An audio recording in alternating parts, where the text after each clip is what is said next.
Olá, pessoal. Bem-vindos a mais uma videoaula. Nessa aula eu vou continuar falando de vetor. Mas eu vou falar especificamente dessa estrutura que você tem aqui no MathMania. Eu quero que você observe que quando você for criar um programa Java, você é obrigado, ó, essa estrutura aqui, ó, você é obrigado a declarar o MathMain. E o MathMain padrão, né, ele vem com essa estrutura. Essas novas versões do Java, né, ele permite, ele deu uma maleabilidade em relação a essa forma de você criar um MathMain, né. Se eu não me engano, esse aqui também passa a ser opcional, você coloca se você quiser. Mas essa é a estrutura padrão que ele está vindo, certo? Então, veja que isto aqui é uma declaração de um vetor, é o símbolo do vetor, né? Então, eu tenho aqui uma variável chamada args, que ele me dá, né, o tamanho do vetor, ou seja, desculpe, ele me dá a variável args, falando que ele é uma variável que aponta para um vetor do tipo string. Esse vetor, por padrão, toda vez, entre aspas, ele é criado automaticamente quando você pede para executar um programa. Tá, mas o que é armazenado dentro desse vetor? Aí a gente vem aqui para a estrutura básica da execução de um programa Java, que muita gente gosta de executar por aqui, e às vezes você acaba perdendo esses detalhes. Vamos lá. Toda vez que você executa um programa Java, quando você vai executar um programa Java, você coloca Java, no meu caso aqui, prog1. E eu quero que você entenda que o programa que você está executando é o Java. E, na prática, é sua JVM. Ou seja, é o programa Java que recebe como parâmetro aquilo que você chama de código, que nós chamamos dentro do Java de bytecode. Ou seja, isto aqui que você, quando você transforma para, ó, quando eu faço isso aqui, ó, Java program, Java program.java. Opa, ele ainda está me acusando o erro aqui. Isso aqui é um programa que não faz nada, tá? Só salvei novamente. Vamos lá. Ó, Java program.java. Ele me gera o ponto class. Este ponto class que você passa como parâmetro para o programa Java. Então, na prática, o seu programa é isso aqui. Isso aqui que é um programa do ponto de vista do sistema operacional. E isso aqui é o que você passa como parâmetro, né? Que ele vai pegando linha por linha do código, né? E vai decodificando para que seja executado no processador.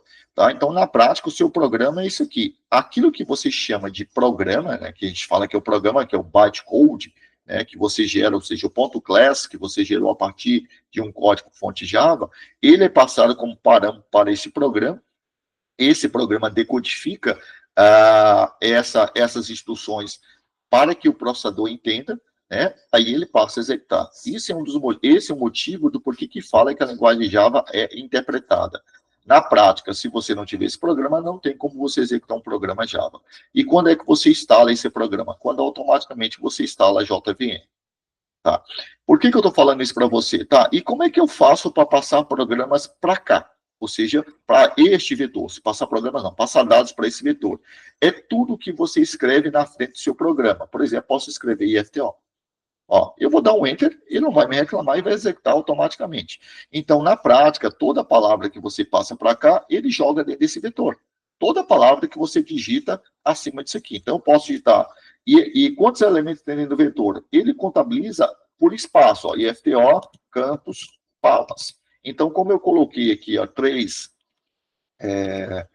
palavras após o nome do, entre aspas, do programa, que é prog1, então ele me criou um vetor de 3 posições. E tudo que você digita aqui na frente, não importa o que você digita, é texto, é string. Ele cria como string, já que isso aqui é um vetor de string. Então, se eu digitar aqui, ó, 100, então, 110 no caso, então eu estou passando como parâmetro 1, 2, 3, 4, 5. Então, ele está criando um vetor de string de 5 posições.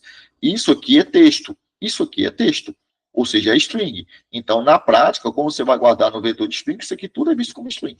Tá? E veja que ele executa, não faz nada, não reclama. E eu não estou usando isso aqui. Mas eu vou mostrar para você como é que faz para usar. Então, olha só. Aqui no caso, ó, vou colocar aqui, ó, tá? Se vou colocar aqui para você, ó, se, né? E eu coloco args. Como args, ele é um vetor do tipo string. Se você coloca, é um vetor do tipo string. E todo vetor é um objeto. Se eu colocar ponto aqui, ó, eu tenho um atributo né, com esse nome chamado length, para me fazer o quê? Que ele armazena quantos elementos tem no vetor. Então, eu vou colocar isso aqui, ó. Se o tamanho do vetor for igual a 0, é porque eu não tenho nenhum elemento no vetor. Então, quer dizer que não foram passados parâmetros para esse programa, né? E eu vou colocar aqui, ó, vou colocar a mensagem sold, né? Vou colocar a mensagem, ó, sold, não foram passados parâmetros. Não foram passados parâmetros. Caso contrário, else, eu vou pedir para visualizar esses parâmetros, né? O parâmetro que foi passado no caso, else. Como aqui o if só tem uma linha, eu vou tirar essa chave, que ele passa a ser opcional, né? Else. Então, se foi passado algum parâmetro, eu vou pedir para visualizar este parâmetro, ó. Sold, então me mostra aquele que está em args na posição 0. Ó, ele vai me mostrar, certo? Ó, vou salvar. Ó, vou compilar. Vamos lá, java prog1.java, java prog1. Então, vou passar a palavra IFTO. Ó, vou dar um Enter, então IFTO estava armazenado na primeira posição do vetor, já que foi o primeiro elemento que eu passei, que no caso o primeiro índice, que o índice é 0. Vou dar um Enter, ele me mostrou IFTO. Ó, tá vendo? Se eu pegar agora e executar sem passar parâmetros nenhum, ó, ele vai me falar, ó, não foram passados parâmetros. Ó, tá vendo? Então, eu consigo aproveitar. Eu gosto muito desse modelo para testar algumas coisas. Né? Algumas coisas eu gosto de testar, né? Dentro desse processo, em vez de ficar usando o scanner para digitar alguma coisa. Por exemplo, eu vou te dar um exemplo. Eu vou pedir aqui para que ele me dê, tem que ser exatamente 2 parâmetros. Né? Então, estou falando assim, ó, se len for diferente de 2, é para me passar essa mensagem aqui, não foram passados parâmetros. Caso contrário, né, eu quero que me passe parâmetros. Né, eu vou fazer isso aqui e vou dar um exit para encerrar o programa. Né, exit 0. Então, como eu coloquei 2 instruções que eu quero estar associada ao if, então agora eu vou abrir, preciso colocar chaves. Abre chave e fecho chave. Aí não é exit, né? É system.exit. System.exit. Pronto. E agora o que eu vou fazer? Bom, se ele não for passado exatamente 2 parâmetros, ele vai te dar essa mensagem de erro. Se foi passado, eu quero que os parâmetros sejam inteiros, né? Eu quero somar. Então, como eu falei para vocês, ó, os parâmetros que você passa aqui, tudo é número. Ou, desculpa, é texto, é string. Então, eu vou converter ele para string. Ó. Integer, então eu utilizo uma classe chamada integer, integer, ponto, né? Integer, ponto, parse int. Né? Essa é uma forma de você converter strings para inteiro. Então, a primeira string vai estar na posição arg0. Né? É uma string que associa números, ó.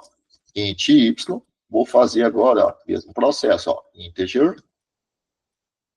ponto, parse int, né? Ó, converta para inteiro aquilo que está na posição 1 do índice, né? No índice 1, e aquilo que você converter, você joga em Y. E aquilo que está na posição 0, que você converter para inteiro, mas tem que você coloca em X. Agora, eu vou pedir para mostrar sold o resultado.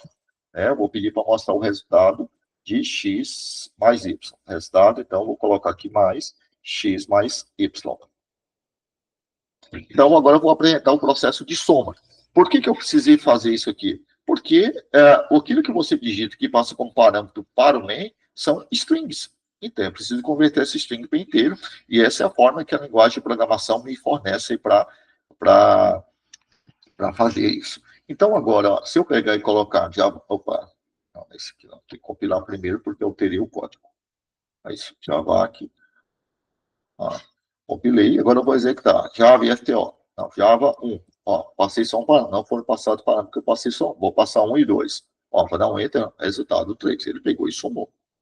Mas para isso aqui funcionar, eu tenho que ter certeza que aquilo que eu passei como parâmetro foram caracteres que representam números. Posso colocar 1 e 200. Vai dar 201. Olha lá, 201.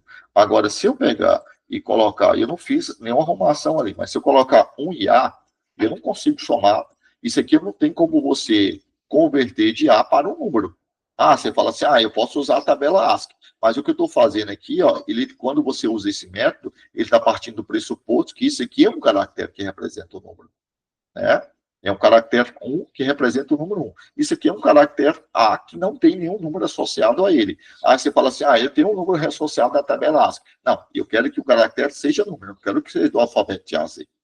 Ele parte do pressuposto, esse método parte do pressuposto que você não está digitando caractere de A a Z, que você está digitando um caractere que representa um número. Então, se der um enter, ele vai me dar um erro agora. Olha lá, tá vendo? Porque ele não consegue converter esse A para um número decimal, tá? Utilizando o processo normal.